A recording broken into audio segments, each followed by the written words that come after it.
योगभ्रष्ट लोकांना पुढील जन्म कोणता मिळतो ते भगवंत या पुढील 2 श्लोकात सांगत आहेत. श्लोक 42.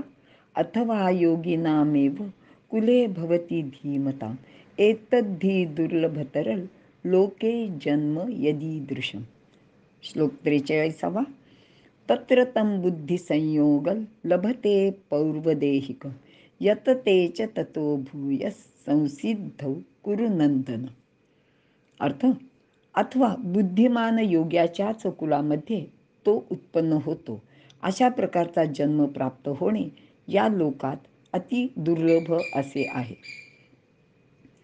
त्या ठिकाणी पूर्वदेह संबंधी बुद्धियोग त्याला प्राप्त होतो आणि हे कुरुनंदना अर्जुना, तो योग सिद्धीसाठी अधिकच प्रयत्न करू लागतो. विवरण: मागील श्लोकात सांगितल्याप्रमाणे त्याचा जो जन्म होतो त्याला शुभ जन्म असे सुद्धा म्हणतात, कारण तो शुद्ध आचरण करणाऱ्या श्रीमान अशा लोकांच्या अथवा योग्यांच्याच घरी जन्म घेतो. ज्या ठिकाणी त्याचे पुढील साधन अगदी निर्विघ्नपणे पार पडेल असे ते शुभ, पवित्र, साधन संपन्न, पुण्यवान असे सत्पुरुष असतात. तेथे अगदी बालपणापासूनच त्यांचे साधनेसाठी पोषक असे वातावरण असते. तेथे सदैव सदाचार, सत्कर्मे, सद्वचने यांचेच अनुकरण घडते. तेथे रजोगुणाचा प्रादुर्भाव नसतो. तेथील खाणेपिणे, आचार विचार पवित्र राहून धर्मानुकूल सर्व मर्यादांचे पालन होत असते. अशा ठिकाणी अधःपतन होण्याचा संभव नसतो. अर्थात अशा प्रकारचा जन्म मिळणे ही फार दुर्लभ गोष्ट आहे, कारण ज्ञानी योगी हा संसारात गृहस्थाश्रमात सहसा रमणारा नसतो. कित्येक जण तर विवाहाचे बंधनही स्वीकारत नाहीत.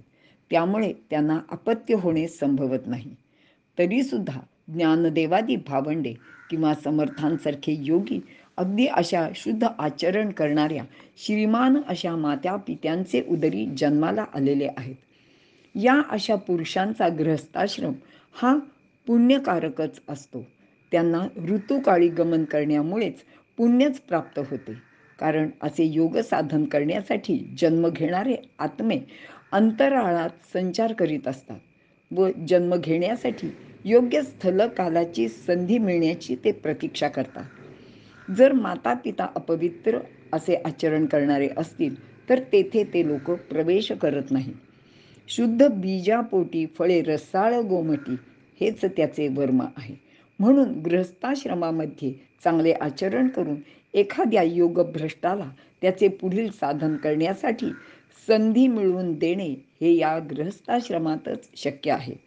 अशा पुण्यकारक गृहस्थाश्रमाचे आचरण विवाहित लोकांनी करावे असं भगवंत इथे अर्जुनाला आवर्जून सांगत आहेत. पवित्र आचरण करणाऱ्या योग्याचे घरी जन्मलेले हे बालक अगदी बालवयापासून आपले साधन सुरू करीत असलेले आपल्याला पाहायला मिळतं. मग ज्ञानदेवांसारख्या योग्यांना बाळपणीच सर्वज्ञता लाभलेली आहे. त्यांना सर्व शास्त्रे मुखोद्गत आहेत. स्वतः ज्ञानदेवानीच जणू त्यांचे स्वतःचेच वर्णन ज्ञानेश्वरीमध्ये ओवी 451 ते 455 अध्याय 6 मध्ये केलेले आहे. आपण सर्वांनी ते अगदी आवर्जून वाचावे. आणि हे सर्व वाचताना, अभ्यास करताना आपल्याला फार मोठे आश्चर्य वाटते. पण या श्लोकात स्वतः भगवंतांनीच तर याचे उत्तर दिलेले आहे. हा सर्व अनेक जन्मांच्या सुसंस्काराचा आणि अभ्यासाचाच परिणाम असतो. ज्ञानदेवांप्रमाणेच आद्य शंकराचार्य यांचे बाबतीतही असेच सांगता येते. अगदी वयाच्या तिसऱ्या वर्षी त्यांना लिहायला वाचायला यायला लागले. 4थ्या वर्षी त्यांनी इतिहास, पुराणे इत्यादींचा अभ्यास केला. 5व्या वर्षी त्यांचे उपनयन संस्कार झाले आणि ते गुरुकुलात गेले. तर 8व्या वर्षी सर्व वेदशास्त्रांचे अध्ययन त्यांनी पूर्ण केले आणि त्यानंतर थोडेच दिवसात त्यांनी संन्यास दीक्षा घेतली आणि आपल्या धर्मकार्याला सुरुवात केली. आता यांच्याच प्रमाणे वयाचे 12वे वर्षी नारायण ठोसर म्हणजेच समर्थ रामदास विवाह मंडपातून साधना करण्यासाठी बाहेर पडले. तर शिवाजी महाराजांसारख्यांनी वयाचे 14व्या वर्षी स्वराज्याची स्थापना करण्याची प्रतिज्ञा घेतली, तोरणा किल्ला सर केला. असे हे योगभ्रष्ट लोक प्रत्येक जन्मात आपली प्रगती करीत राहतात आणि अंती परमेश्वर प्राप्तीचे ध्येय सुद्धा पूर्ण करतात. योग साधना करणारा असा हा योगी स्वतःचे कल्याण म्हणजेच ब्रह्मप्राप्ती इच्छित असल्याने वैदिक लोकांप्रमाणे यज्ञ यागादी पुण्याचे जोरावर ते स्वर्गसुखाची इच्छा मनात ठेवत नाहीत आणि म्हणून ते स्वर्गसुख मिळावे म्हणून ते पुण्य करत नाहीत, हेही आपण लक्षात घ्यायला पाहिजे. म्हणूनच त्यांचे तप, पुण्यकर्म, साधना पुढील जन्मासाठी उपयुक्त ठरते.